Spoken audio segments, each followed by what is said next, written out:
Eu quero partilhar com vocês um texto que me é muito caro, porque trata de um dos personagens da Bíblia que mais me inspira e me motiva. Abra sua Bíblia comigo, por favor, na segunda carta de Paulo a Timóteo, capítulo 4, e nós vamos fazer a leitura dos versos 6 até o verso 18. Segunda carta de Paulo a Timóteo, capítulo 4, 6 a 18.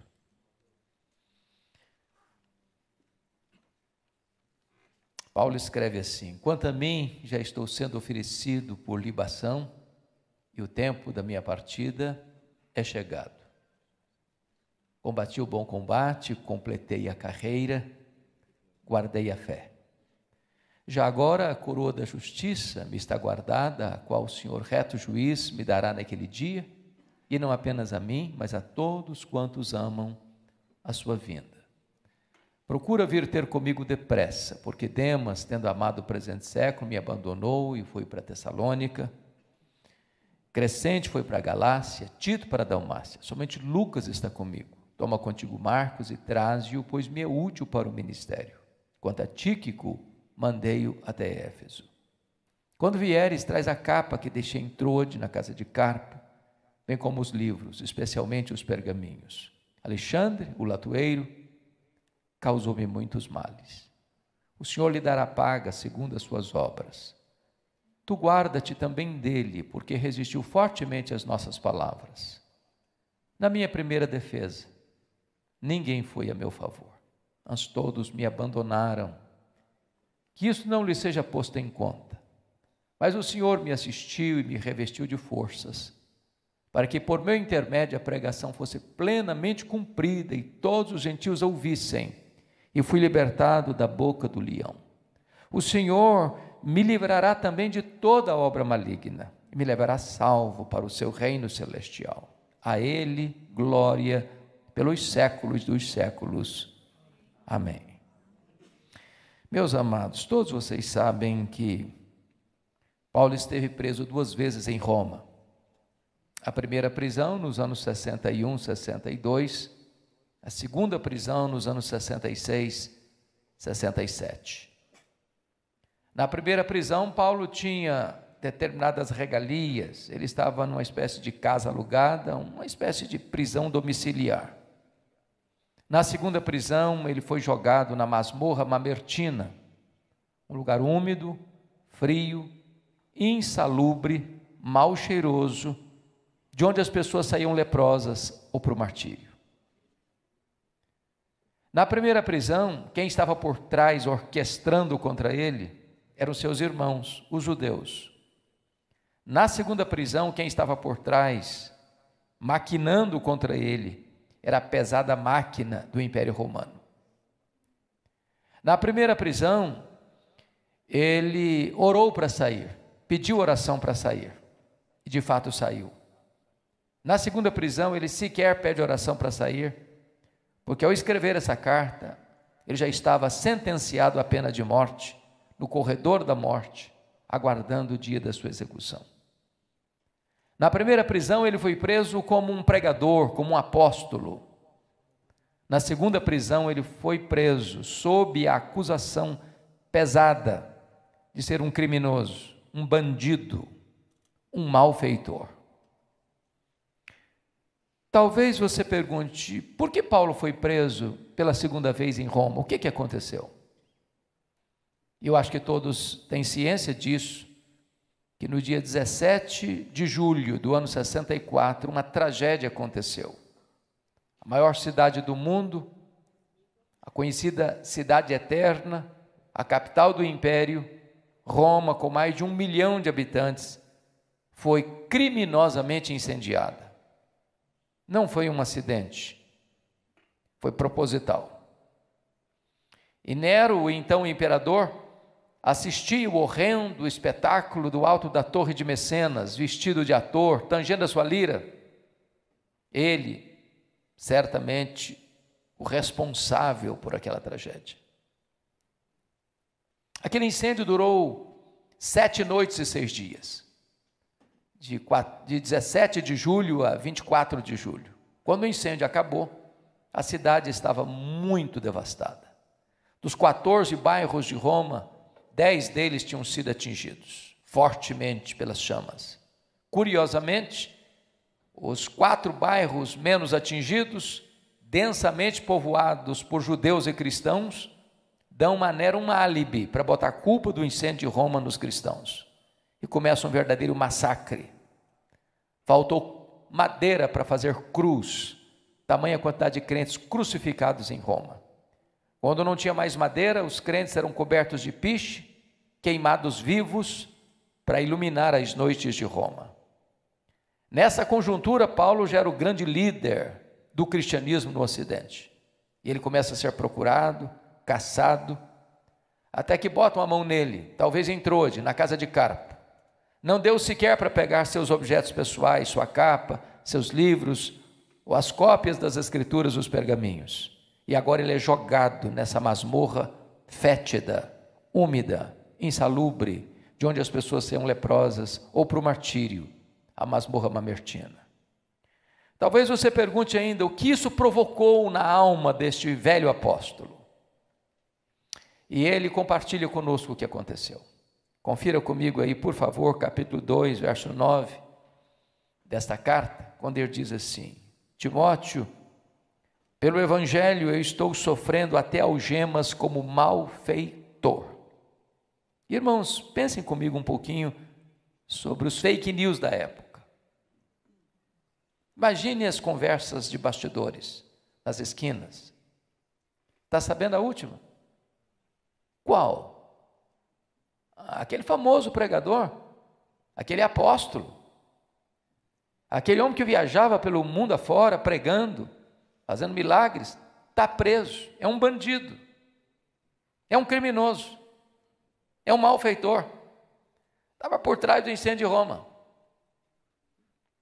E se a mesma coisa subir no alto de uma montanha, soltar um saco de penas, não se recolhe todas mais. Estão destruindo aquilo que ele tinha de mais precioso, o seu caráter, sua honra, seu nome, sua reputação.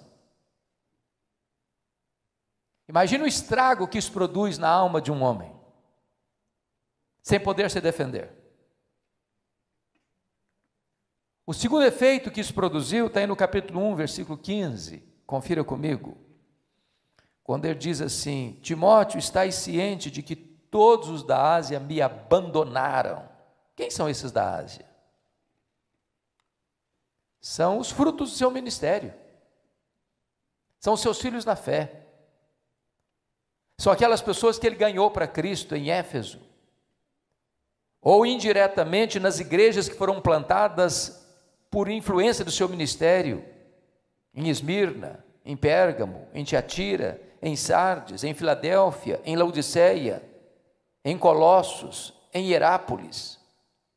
Gente que conhecia Paulo, sabia da honra e da hombridade desse velho apóstolo, mas em virtude da perseguição se acovardaram e todos, sem exceção, o abandonaram. Você já imaginou o que é ser abandonado por alguém que você ganhou para Cristo? Na hora que você mais precisa de ajuda, as pessoas viram as costas para você? O que isso provocou na alma desse velho apóstolo? Mas tem mais. Olha aí comigo, capítulo 1, versículo 8. Paulo diz: Timóteo, não te envergonhes, portanto, do testemunho de nosso Senhor, nem do seu encarcerado, que sou eu. Talvez nada mexeu mais com Paulo que isso aqui. Quem era Timóteo? O seu mais próximo colaborador. Até Timóteo está com vergonha de Paulo. Até Timóteo está constrangido em dizer: não, esse homem eu conheço, esse homem é meu pai na fé, esse homem é um homem honrado, esse homem não é um bandido, esse homem não é um malfeitor, esse é um homem de Deus. Timóteo está constrangido, está com vergonha. Mas tem mais. Olha o capítulo 4, verso 16. Todos vocês sabem que o direito romano é estudado até hoje nas melhores universidades de direito do mundo. Mesmo Paulo, estando debaixo de uma acusação tão grave, ser o líder dos incendiários de Roma, ele teve direito de defesa. Marcaram uma audiência, chamada de primeira defesa, para Paulo apresentar suas testemunhas. E eu imagino que Paulo vai para essa audiência na convicção de que vai ter muita gente para defendê-lo. E olha o que aconteceu.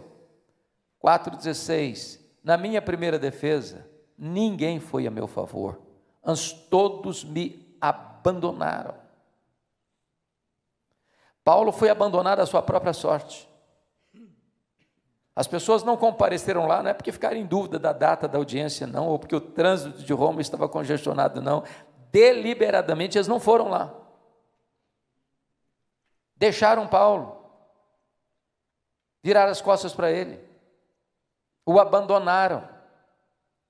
E Paulo então é julgado como que a revelia, sem qualquer testemunha a seu favor, e sentenciado à pena de morte. Ele está no corredor da morte, ele está aguardando o dia da sua execução. E a pergunta que eu faço a vocês nesta manhã é esta: o que é que um homem nessa circunstância ainda tem a dizer para encorajar a você e a mim, nesse dia 2 de junho de 2022?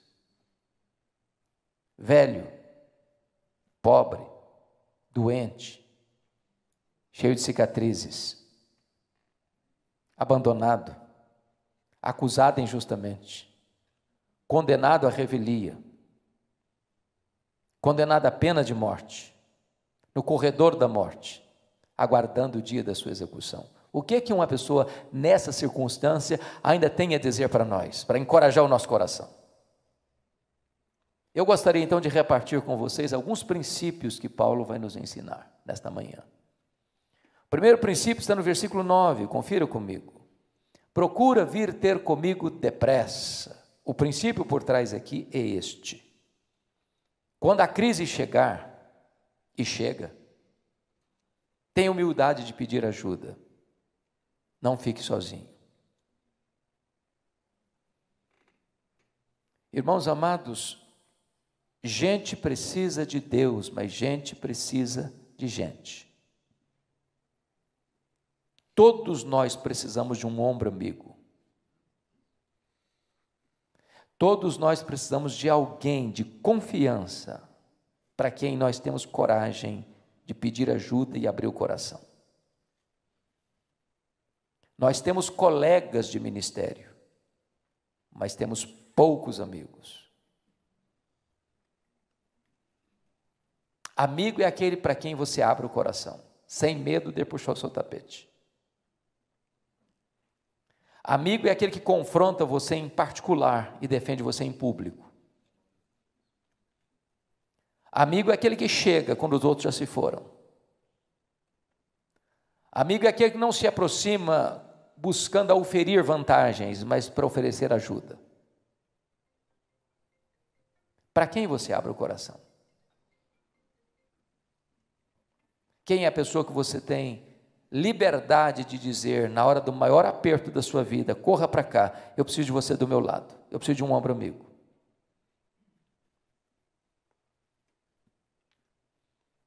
Talvez uma das dores mais agudas que nós temos sentido na igreja evangélica brasileira é a quantidade de pastores que têm cometido suicídio. E a pergunta é: meu Deus, por quê?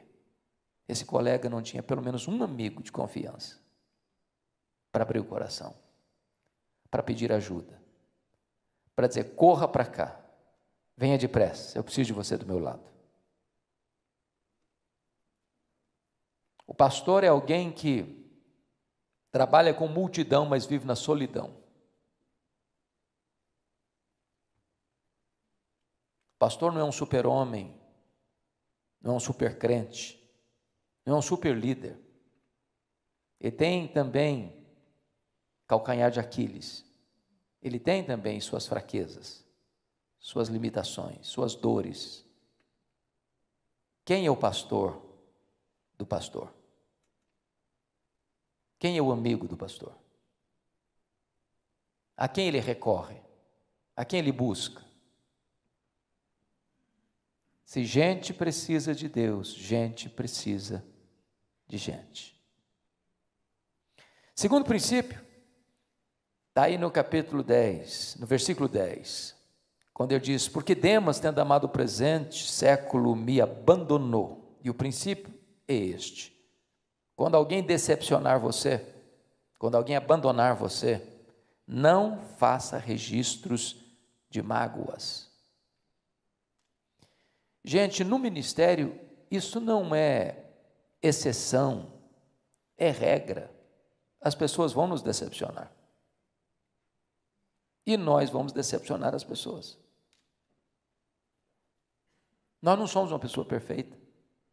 Nós não viemos de uma família perfeita. Nós não nos casamos com uma pessoa perfeita. Nós não temos filhos perfeitos. Nós não frequentamos uma igreja perfeita. Nós não pastoreamos uma igreja perfeita. Nós não somos um pastor perfeito. Logo, nós vamos ter motivos de queixas uns contra os outros. Se nós fizermos registros de mágoas, nós vamos perder a alegria, perder a paz, perder a saúde, perder o sono, perder o foco. A questão não é o que as pessoas fazem com você, a questão é como você reage a isso.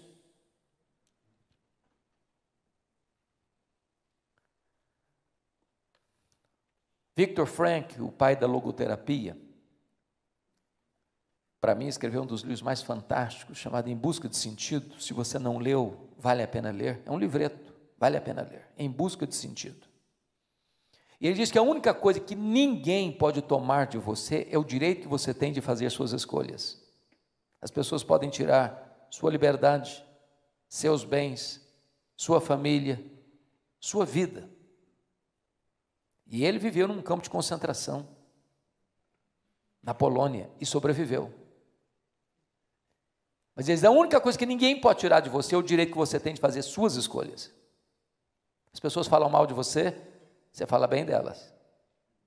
Elas perseguem você, você ora por elas. Elas amaldiçoam você, você bendiz a elas.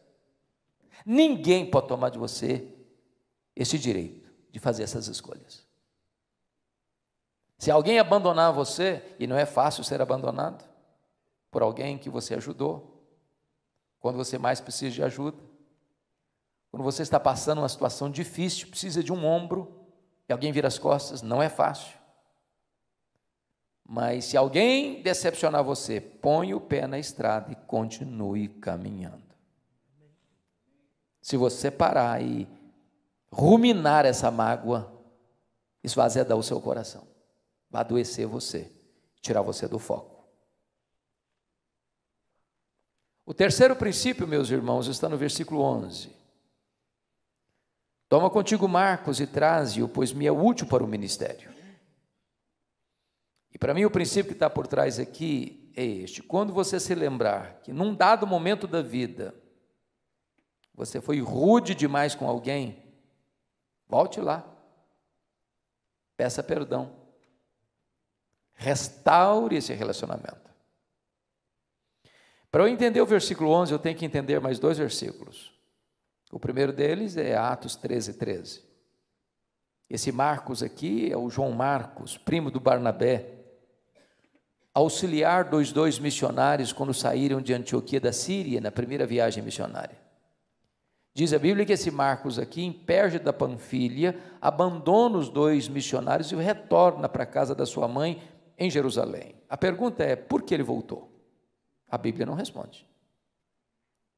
Há três possibilidades, talvez uma delas seja a verdadeira. A primeira possibilidade é que ele era muito jovem, pensou que missões fosse turismo. Quando ele percebeu que não era, se decepcionou e voltou. Pode ser isso, não sei. Uma segunda possibilidade é que quando eles saíram de Antioquia da Síria, o líder da caravana era o primo dele, o Barnabé. Em Pafos, a liderança muda para as mãos de Paulo. Ele deve ter pensado, sobre a liderança do meu primo, eu tinha coragem de ir, na liderança do Paulo eu não vou não. A terceira possibilidade, eu creio na terceira.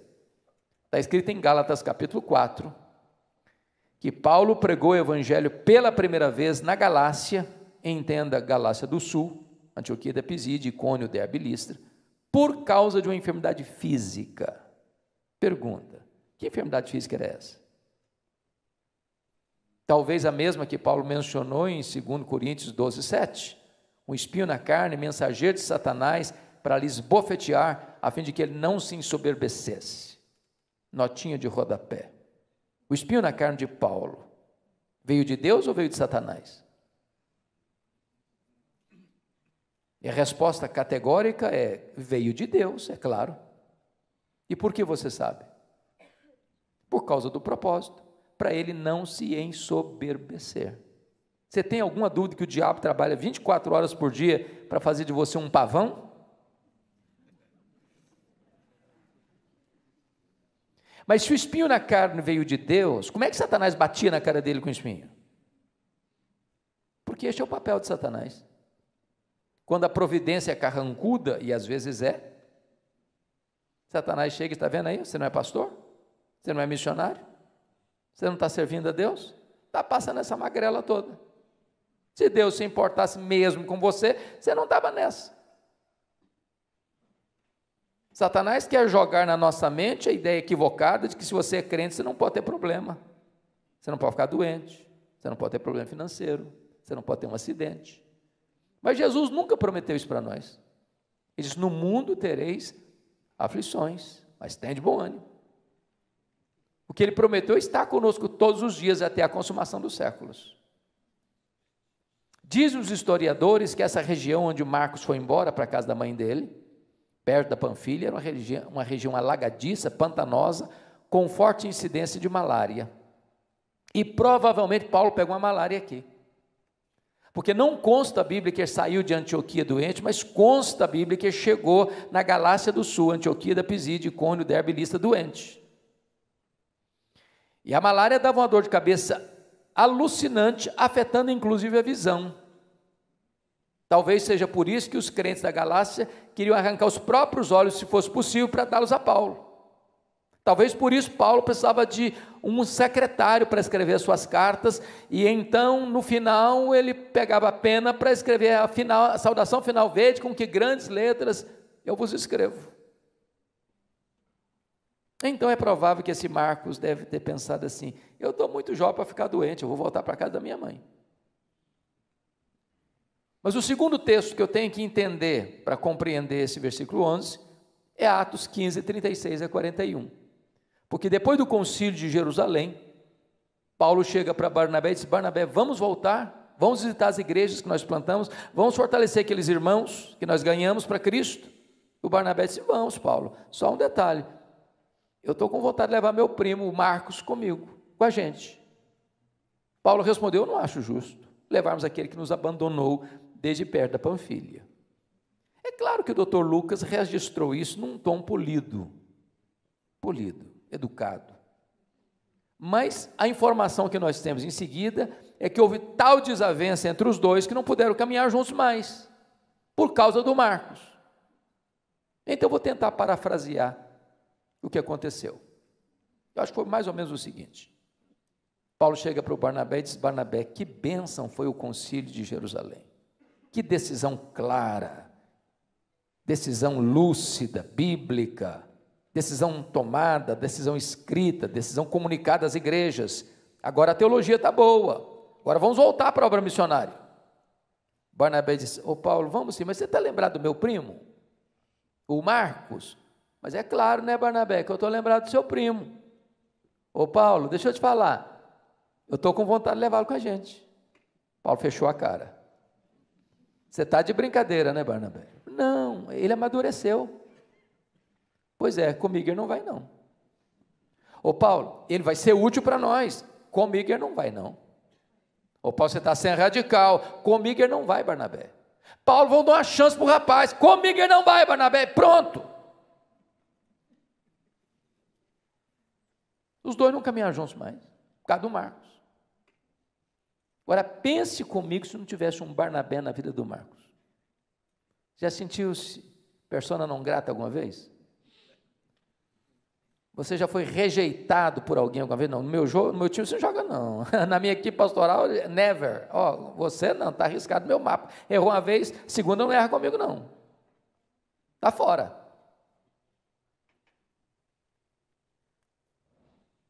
Então o Barnabé pega o Marcos, leva para Chipre. O Marcos amadureceu mesmo. Mais tarde o Pedro discipulou o Marcos. E Marcos vai ser o primeiro evangelista a escrever. O primeiro evangelho escrito não foi Mateus, foi Marcos. Paulo está preso no final da vida, no corredor da morte, fazendo uma faxina na sua alma. Lembrou do Marcos. Escreveu: Timóteo, meu filho, quando você vier, traz o Marcos aí com você. Ele me é útil para o ministério. Sabe o que Paulo está nos ensinando aqui, irmãos? Você nunca é tão grande como quando você é humilde. Paulo está nos ensinando aqui que você não perde a sua autoridade espiritual reconhecendo um erro e pedindo perdão. Paulo está nos ensinando aqui que nenhum de nós tem o direito de avançar no ministério deixando pessoas feridas para trás. Paulo está nos ensinando aqui que nós não estamos preparados nem para viver, nem para morrer, deixando pendências de relacionamento na nossa vida. Paulo está nos ensinando aqui que onde um dia nós fomos intolerantes, cavando abismos de mágoas, nós devemos hoje construir pontes de reconciliação. Ministério tem muito a ver com relacionamentos. Quarto princípio. Olha comigo o versículo 14. Alexandre o latueiro causou-me muitos males. O Senhor lhe dará paga segundo as suas obras. Tu guarda-te também dele, porque resistiu fortemente às nossas palavras. O princípio que eu quero destacar aqui é o seguinte: quando alguém deliberadamente fizer o mal contra você, tome a decisão de perdoar e entregar essa causa para Deus. Diz os estudiosos que esse Alexandre o latueiro foi quem delatou Paulo, culminando na sua segunda prisão, no seu consequente martírio. É gente que apunhala pelas costas, é gente que torce para ver você cair, é gente que celebra quando você chora e chora quando você está bem. Meus irmãos, o ministério não é um campo tão florido. Nem sempre você encontra parceiros. Às vezes, no pastorado, algumas pessoas acham que nós estamos competindo uns com os outros. Há pessoas que não se alegram quando você está bem. Há pessoas que não ficam felizes porque a sua igreja está crescendo. Há pessoas que até deliberadamente fazem o mal contra nós. E como é que você reage a isso? Dá o troco? Paga na mesma moeda? Se vinga? Aqui para nós, pastor não faz isso, né? Ou faz?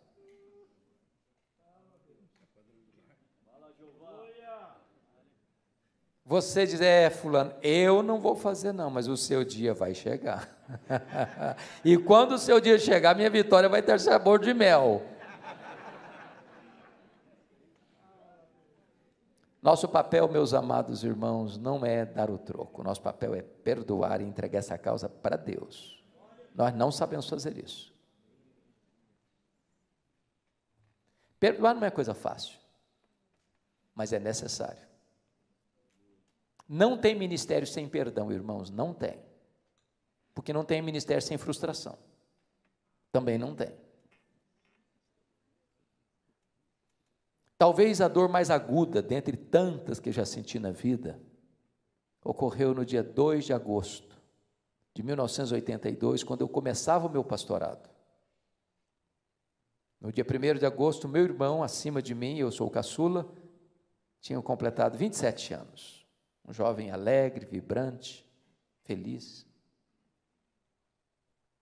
No dia 2 de agosto, ele foi assassinado brutalmente, com 11 golpes de faca, todos mortais, pelo primo primeiro da sua mulher. Quando eu recebi o telefonema, a dor foi tão aguda, com um soco no meu estômago, eu perdi a voz. Mas me lembro que a primeira palavra que Deus botou na minha boca, quando eu recobrei as forças, foram essas: eu perdoo o assassino. Eu não tenho outra opção. Ou perdoava ou adoecia. Ou perdoava ou minha vida transformar-se-ia no inferno. Ou perdoava ou teria que abandonar o ministério. Mas eu posso lhes garantir que o perdão é maior que o ódio. Perdão cura, perdão restaura. O perdão é a asepsia da alma, é a faxina da mente, é a alforria do coração. Quem não perdoa, não pode orar. Quem não perdoa, não pode adorar. Quem não perdoa, não pode ofertar. Quem não perdoa, não pode ser perdoado. Quem não perdoa, entregue aos verdugos da consciência, aos flageladores da alma. No ministério, é preciso exercitar perdão. Porque no ministério, aqui, ali ou acolá, alguém vai fazer o mal contra nós deliberadamente. Se nós não perdoarmos, nós vamos afundar num pântano de amargura, num poço de mágoa, e viver numa masmorra emocional. Bom, eu não quero ser muito exaustivo, então vou só explorar mais 2 princípios para a gente encerrar. Confira comigo o verso 21, por favor. Apressa-te a vir antes do inverno. E ele já tinha dito lá no verso 9, procura vir ter comigo depressa. A palavra depressa é uma palavra vaga, depende do contexto. Eu não sei o que é depressa. Pode ser 1 minuto, 1 hora, 1 dia, 1 semana, 1 mês, eu não sei, depende do contexto. Então ele faz uma espécie de pós-scriptum no verso 21 e disse assim: Timóteo, quando eu disse para você vir ter comigo depressa, eu quis dizer, venha antes do inverno. Por quê? Porque nos 3 meses de inverno rigoroso, não se navegava com segurança. É só ler Atos 27 para constatar isso. Então ele está dizendo para o Timóteo o seguinte: ô meu filho, se você esperar os 3 meses do inverno passar para você vir, não precisa vir não, eu já terei sido executado, eu estou no corredor da morte. Então se você quer vir e estar comigo mesmo, venha antes do inverno. Então o princípio que está por trás é este: há coisas na vida que ou você faz hoje, ou nunca mais você vai ter oportunidade de fazê-lo. No ministério isso é tão importante.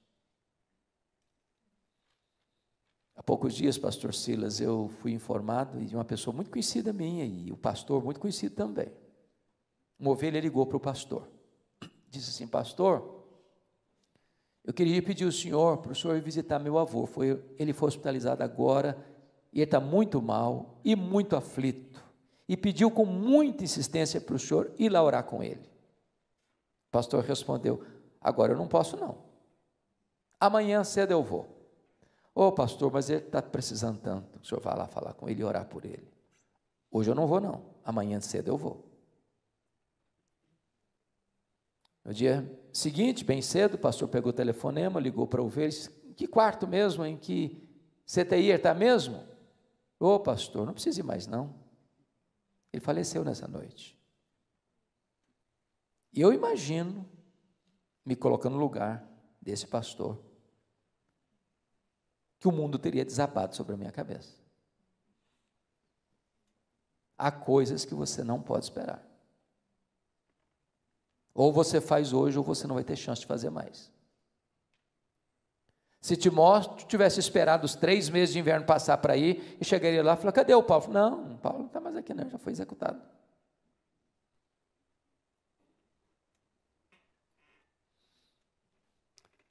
Me permita dizer algumas coisas aqui dentro da cultura brasileira que me impressionam muito. Algumas coisas chocam a gente na cultura brasileira.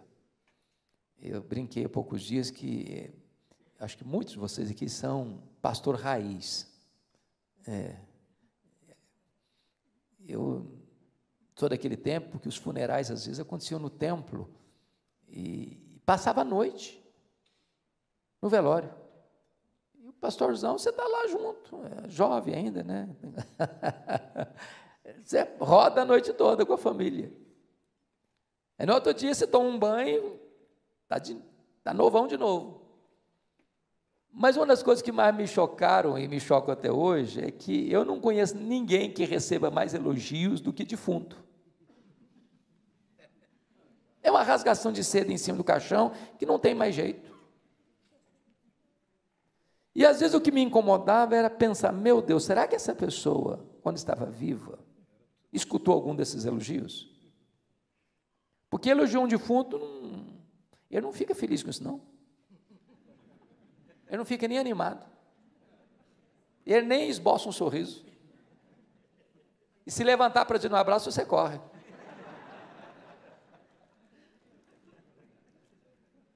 Eu conheço algumas pessoas muito espirituais que dizem, pastor, esse negócio de elogiar é um perigo. A pessoa vai ficar vaidosa. O que Deus proíbe é a hipocrisia. Mas um elogio certo, na hora certa, é uma bênção.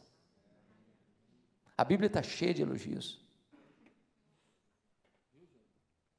Sobretudo no contexto familiar, por exemplo, você lê lá em Provérbios 31, o maridão levantava e dizia para a sua esposa assim, há muitas mulheres virtuosas, mas tu a todas sobrepujas. Ele não está falando isso para os amigos dele na sauna, não. Ele está falando olhando para ela.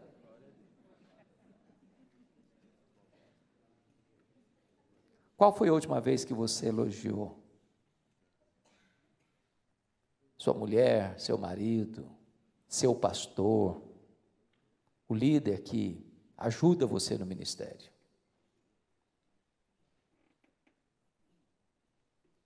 Mas outra coisa que me choca na nossa cultura é que defunto recebe mais flores do que pessoas vivas. Dá para entender isso? Eu fui num funeral em Vitória, certa feita, e contei 86 coroas de flores. E eu fiquei do lado olhando. Coitado do defunto. Não consegue cheirar um botão de rosa mais. Para que tanta flor para ele? Contrataram um carro pequenininho para levar o defunto e um caminhão para levar as flores. Agora, por que os defuntos recebem mais flores do que os vivos? É porque a voz do remorso é mais forte do que a voz da gratidão. Se tem que mandar flor, tem que mandar em vida. Brincando um pouco com vocês, eu soube por aí que os homens paranaenses, especialmente os curitibanos, são muito cavalheiros e amáveis. Me contaram isso por aí.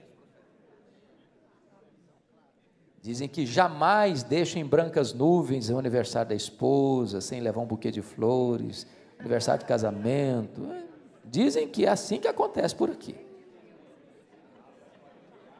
Abra a porta do carro, nem espera o garçom puxar a cadeira para a esposa sentar, ele mesmo faz isso. Dizem que é assim aqui no Paraná.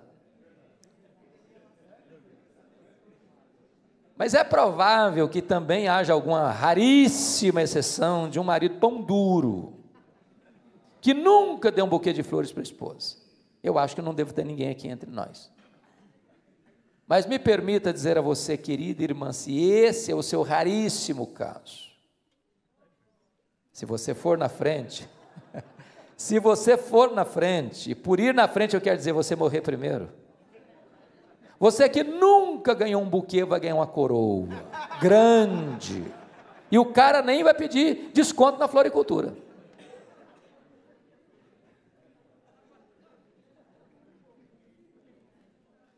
Se você tiver que mandar flores, manda em vida.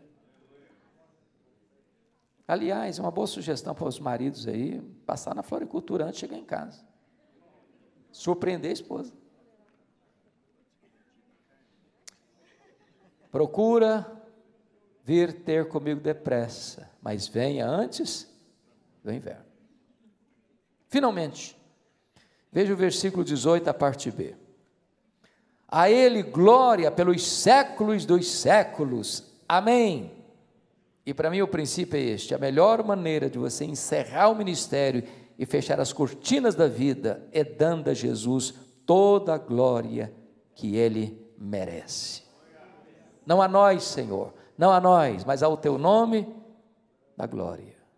Porque dEle, por meio dEle, para Ele, são todas as coisas. Nós não estamos levantando monumentos a nós mesmos.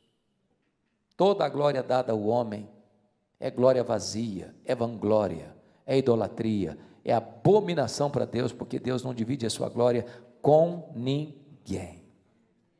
Na igreja de Deus, irmãos, não tem cultura de celebridade. Não tem. Na igreja de Deus não tem figurão. Na igreja de Deus todos nós estamos nivelados no mesmo patamar, somos servos. A pirâmide está invertida, quem quiser ser o maior vai ter que ser servo de todos. Se existia um homem que podia ter motivos para se gloriar ou contar vantagens das façanhas do seu ministério, esse era Paulo.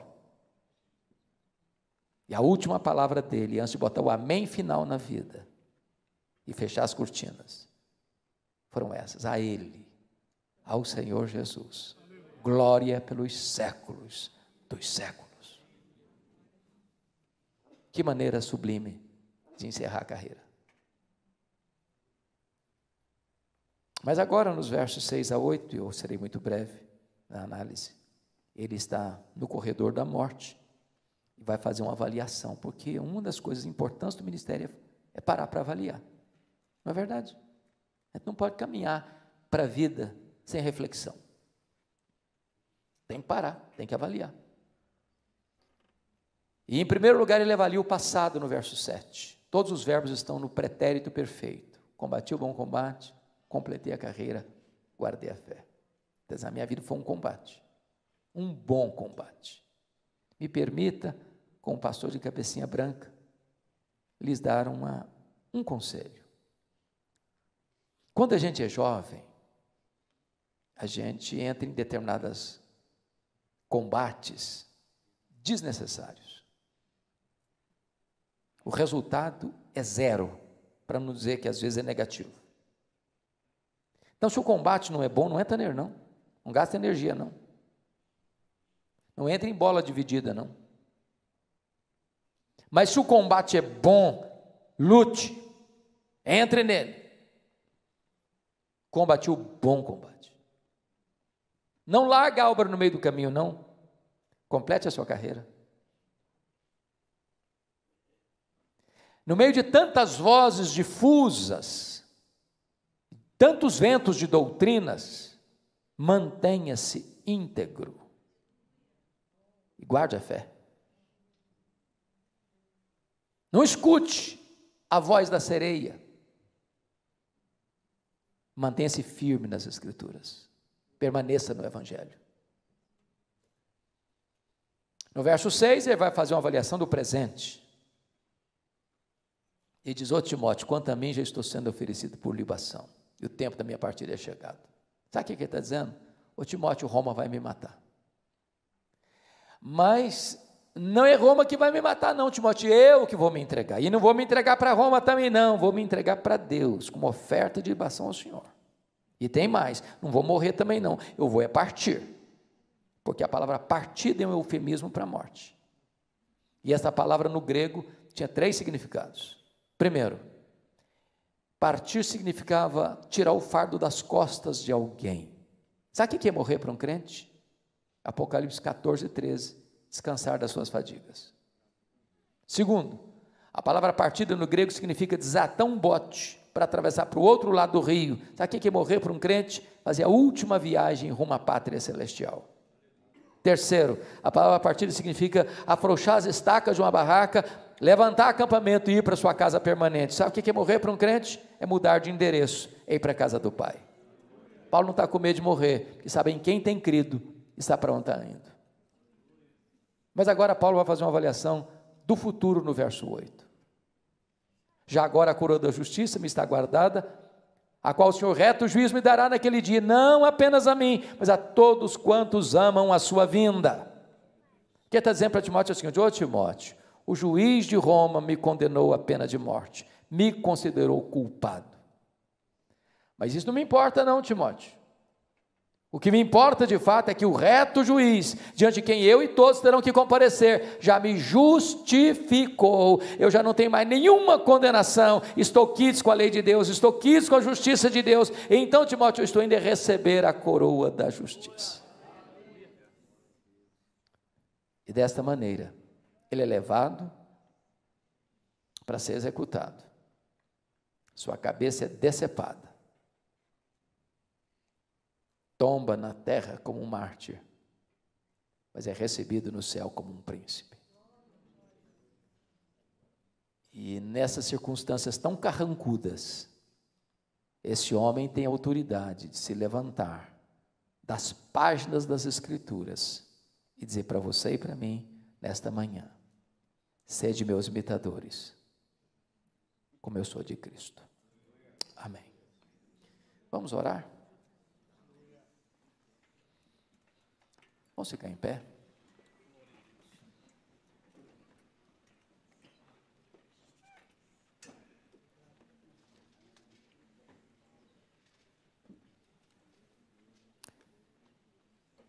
Deus amado, nós estamos diante da Tua palavra e do testemunho do apóstolo Paulo. Nós não estamos aqui, Deus, olhando pelas lentes do retrovisor apenas, para recordar uma história antiga.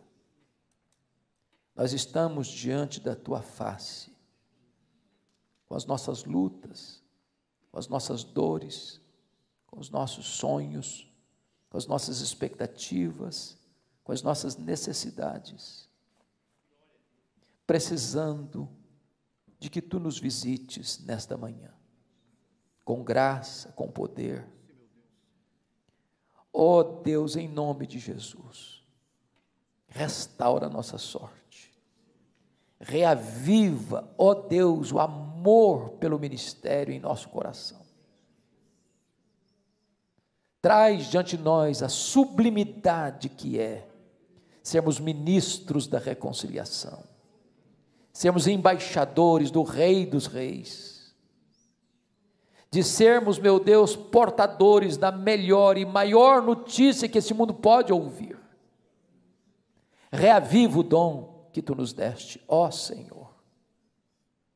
E se porventura nesta manhã há entre nós alguém que está machucado e ferido, alguém que está sem forças para prosseguir, alguém que está sucumbindo diante da providência carrancuda, das circunstâncias adversas, que nesta manhã este coração seja fortalecido com graça e renovado com o Teu poder. Sopra sobre nós nesta manhã um alento de vida. E levanta, meu Deus, nesta geração, um exército de homens e mulheres, líderes, pastores cheios do Espírito Santo, para levar a Tua palavra na autoridade do nome de Jesus, no poder do Espírito Santo, para que a Tua palavra prevaleça nesta nação. Nós oramos com gratidão, em nome de Jesus. Amém.